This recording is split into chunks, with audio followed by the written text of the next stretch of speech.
GP Krk jedna je od najznačajnijih hrvatskih građevinskih tvrtki. Osnovana je 1956. godine i glavninu poslovanja odvija na otočkim projektima. Već početkom novog milenija značajniji se poslovi ugovaraju diljem Primorsko-goranske županije, a čini se i iskorak van granica Republike Hrvatske osnivanjem podružnice u Sloveniji.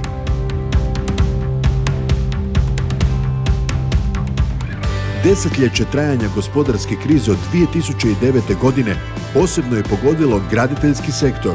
U tom razdoblju svjedočili smo urušavanju velikih građevinskih tvrtki, tako da na tržištu ostaju samo oni koji su restrukturiranje proveli na vrijeme, a unutarnjim rezervama i dobrom organizacijskom strukturom premostili negativne utjecaje krize. Takva poslovna politika doprinosi pozicioniranju tvrtke u sam vrh hrvatskog graditeljstva.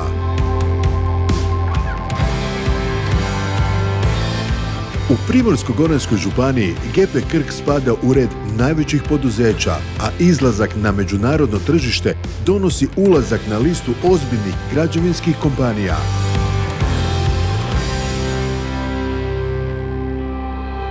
Optimizam daje i novi rast naše konkurentnosti na području Hrvatske, ali i Slovenije, gdje smo također značajno prisutni. Posebno smo ponosni što nam je broj zaposlenika stabilan, te se kreće između 800 i 900 stručnih ljudi.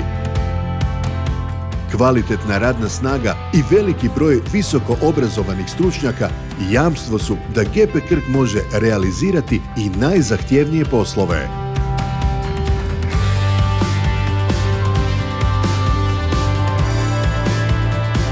Zaokružen proizvodni proces od vlastite proizvodnje kamenih agregata, betona i asfaltnih mješavina do njihove ugradnje na gradilištima i u pogonu za proizvodnju montažnih konstrukcija jedna je od značajnijih prednosti koje omogućuje stabilnost i samostalnost u poslovanju, a posebice pravodobno ispunjenje preuzetih rokova.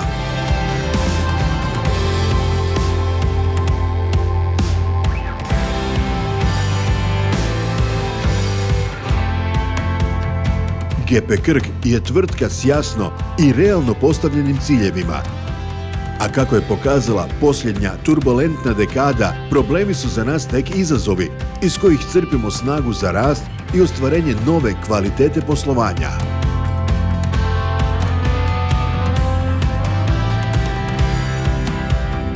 Užurbanost koja definira duh naše tvrtke naprosto ne dozvoljava vraćanje na staro. Osim kad zastanete, pa i sami u nevjerici vidite što je ostalo iza tog vremena. Iza tolikih sati, dana i godina rada ljudi koji predstavljaju GP Krk. I onda shvatite, silno ponosni da će trag koji smo napravili u vremenu i prostoru ostati za sva vremena.